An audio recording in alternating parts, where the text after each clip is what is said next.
Doctor BMX, soy Isel Orozco y este es mi nuevo bike check. Bien, pues vamos a comenzar por el cuadro. Traigo un cuadro Gorilla Centro Mid. Traigo una masa trasera Vital que suena muy bien. Traigo un aro trasero Alex. Mi llanta trasera es una Boston. El asiento, perdón, es un Boston, no es pivotar.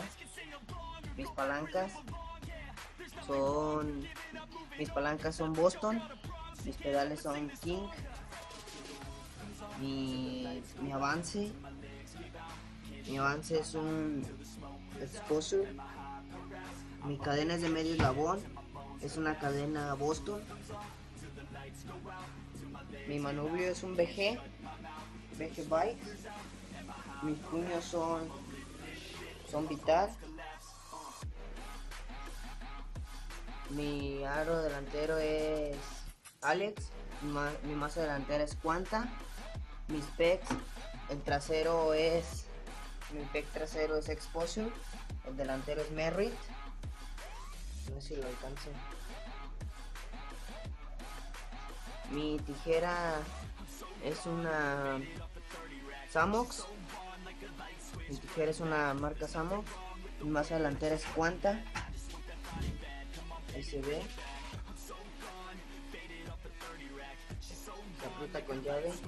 Mi cubierta delantera es una Colt Vance.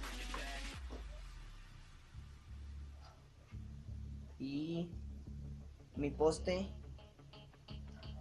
es un Zoom. Mis internas son Boston. Mi centro mid es Boston.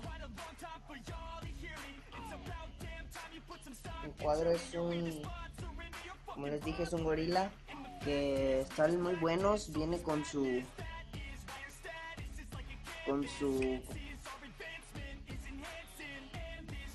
abrazadera integrada y está muy bueno el cuadro, ha salido bien.